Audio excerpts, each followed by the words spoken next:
حمزہ اپنے کام والے کو کہتا ہے کہ رانیہ کا گھر دیکھ کے آؤ کہ رانیہ کیسی ہے، وہ ٹھیک ہے کہ نہیں۔ جب وہ رانیہ کے گھر جاتی ہے تبھی وہاں سے اسٹور روم سے آواز آتی ہے۔ وہ کہتی ہے کون ہے؟ رانیہ بجی آپ ہے؟ رانیہ کہتی ہے ہاں میں ہوں، تمہیں کس نے بھیجا ہے؟ رانیہ کی وہ کہتی ہے کہ مجھے حمزہ نے بھیجا ہے کہ دیکھ کے آؤ کہ رانیہ کیسی ہے۔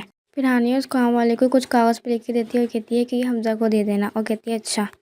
وہ کام والی وہ رانیہ کا لیٹر لے کے جا رہی ہوتی ہے کہ تبھی دانش آتا ہے۔ دانش کہتا ہے کہ تم یہاں کیا کر رہی ہو؟ دانش کہتا ہے کہ تم یہاں کس نے بھیجا ہے؟ وہ کہتی ہے کہ میں تمہیں کیوں بتاؤں کہ مجھے یہاں کس نے بھیجا ہے؟ دانش اس سے تم کہتے ہوئے کہتے ہیں کہ مجھے پتہ ہے کہ تم کہاں رہتی ہو، تمہارے بچے کہاں پڑھتے ہیں، تم خود ہی جان لو کہ میں ان کے ساتھ کیا کروں گا۔ پھر دانش اس کام والے کو کہتا ہے کہ کیا پتہ تمہارے بچے کو کرنٹ لگ جائے یا کسی طرح وہ مر جائے۔ وہ ڈر کے وہ لیٹر دانش کو دے دیتی ہے۔ دانش کہتا ہے کہ یہ بات تم حمزہ کو نہیں بتاؤ گی۔ وہ کہتی ہے اچھا۔ پھر وہ دانش کو وہ لیٹر دے دیتی ہے۔ دانش اسے کہتا ہے کہ یہاں سے چلے جاؤ، وہاں سے چلے جاتی ہے۔ دانش کہتا ہے کہ اس رانیہ کو تو میں چھوڑوں گا نہیں، میرے پیچھے پتہ نہیں کیا کرتی پھر اس کا تو کوئی علاج کرنا ہی پڑے گا، نہیں میرے ہاتھ سے نکل جائے گی۔ حمزہ کے کام والے پھر حمزہ کے پاس جاتی ہے، حمزہ سے پوچھتے کہ کیا حال ہے رانیہ کو۔ وہ بتاتی ہے کہ رانیہ بالکل ٹھیک ہے، وہ ان کے ساتھ خوش ہے، وہ کھانا کھا رہے تھے، انہوں نے مجھے بھی اپنے ساتھ بٹھا لیا کھانا کھانے کے۔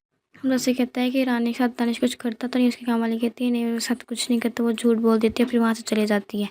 حمزہ رانیہ کے بارے میں سوچنے لگ جاتا ہے، پھر اس کے کام والے پہ شک ہوتا ہے کہ وہ جھوٹ بول رہی ہے۔ حمزہ کا ابو ایک ریسٹورینٹ میں آتا ہے، وہ وہاں دانش کو دیکھتے ہیں، اس کے ساتھ ایک لڑکی بھی ہوتی ہے۔ اس کے بعد حمزہ کی بک کسی کو کھولاتے ہیں، پھر وہ وہاں سے چلے جاتا ہے۔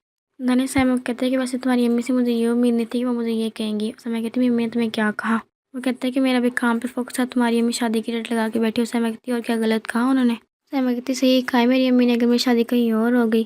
دانش کہتا تو پھر تم کروا لینا۔ سائمہ یہ بات سن کے حیران ہو جاتی ہے، کہتی ہے دانش تم کیا کرو؟ دانش کہتا جو تم نے سنا میں وہی کہہ رہا ہوں۔ سائمہ دانش سے کہتی ہے کہ تم مجھ سے محبت نہیں کرتے؟ دانش کہتی ہے تمہیں خود پتہ ہوگا۔ سائمہ دانش سے کہتی ہے جلدی سے اپنا کام ختم کرو، پھر ہم دونوں ایک ساتھ شادی کریں گے۔ دانش کہتا ہے میں سوچوں گا اس کے بارے میں۔ سونا کہتی ہے میں کافی دن سے نوٹس کر رہی ہوں تم کسی اور کا غصہ میرے اوپر اتارتے۔ دانش کی بات سن کے حیران ہو جاتا ہے، کہتے ہیں تمہیں کیا کہہ رہی ہو؟ دانش سائمہ کو کہتا ہے کہ تم پر شک کری؟ سائمہ کہتی ہے میں نے ایسا تو نہیں کہا۔ پھر دونوں کھانا کھا کے وہاں سے چلے جاتے ہیں۔ دانش سائمہ کے بارے میں سوچنے لگتا ہے اور کہتا ہے کہ اس کو میرے پہ شک تو نہیں ہو گیا۔ سنا رانیہ کے پاس آتی ہے اور کہتی ہے کہ تم نے کیا کر دیا حمزہ کو؟ رانیہ کہتی ہے میں نے کیا کہ حمزہ کو تم نے خود ہی اس کو ایسا کیا ہے۔ رانیہ کہتی ہے وہ خود ہی تم سے بدتمیزی کرتا ہے، میں نے تو نہیں اسی گھر کو تمہیں مارے، تمہارے ساتھ ظلم کرے۔ سنا رانیہ کہتی ہے شٹ اپ رانیہ۔ سنا کہتی ہے شادی سے پہلے وہ کہتا ہے کہ میں تم سے محبت کرتا ہوں، میں تم سے شادی کرنا چاہتا ہوں، تب سے شادی ہوئی ہے وہ کہتا ہے میں رانیہ سے محبت کرتا ہوں، میں رانیہ کو ہی چاہتا ہوں۔ سنا رانیہ کہتی ہے کہ حمزہ مجھے کہتا ہے کہ تم لوگوں نے میرے اور رانیہ کے ساتھ کیا، میں اس کا بدلہ لوں گا اب تم سے۔ سنا کہتی ہے اسے مجھے گھر سے بھی نکال دیا۔ میں نے سنا کہتی ہے تو میں کیا کروں، میرے پاس تمہارے اس سوال کا جواب نہیں ہے۔ سنا کہتی ہے لیکن میرے پاس ہے تمہاری اس پاگل پن کا علاج۔ سنا کہتی ہے جب میں ساری دنیا کو تمہاری چیخ چیخ کی اصلیت بتاؤں گا تمہیں تب پتہ چلے گا۔ رانیہ سے کہتی ہے کہ بتاؤ کیا ہے میری اصلیت۔ سنا کہتی ہے کہ بے وفا ہو تم، دھوکے باز ہو، تمہارے جیسے دنیا میں کوئی نہیں ہے۔ سنا کہتی ہے شادی سے پہلے بھی تم نے حمزہ کو اپنے پیچھے لگایا ہوا تھا، جب تمہاری شادی حمزہ ساتھ نہیں ہے پھر بھی تم نے اس کو پیچھے لگایا ہوا ہے۔ سنا رانیہ کہتی ہے کہ اسی محبت کی وجہ سے وہ میرا نہ ہو سکے، وہ تمہارے پیچھے رہا تمہارا ہی رہے گا۔ سنا رانیہ کہتی ہے کہ گھٹیا ہو رہا تو تم۔ رانیہ سنا کو تھپڑ مارتی ہوئی کہتی ہے کہ ایک اور ورڈز نہیں بولنا۔ تبھی سنا کی امی آ جاتی ہے، کہتی ہے کہ کیا ہو رہا ہے یہ۔ پھر سنا کی امی کہتی ہے کہ سنا تم یہاں سے جاؤ، میں اسے خود ہی دیکھ لوں گی۔ سنا کی امی رانیہ کے پاس آتی ہے اور کہتی ہے کہ تمہاری جرأت کیسے ہے، تم نے میری بیٹی پہ ہاتھ اٹھایا۔ سنا کی امی رانیہ سے کہتی ہے کہ تم نے پہلے بھی سنا کی بےعزتی کی، میں نے اسے اگنور کر دیا لیکن اب نہیں کروں گی۔ رانیہ سنا کی امی کہتی ہے کہ آپ خود سمجھائیں نا اپنی بیٹی کو، جب دیکھو میرے پاس آ جاتی ہے اور اپنی ساری غلطیوں کو قصوروار مجھے ٹھہراتی ہے۔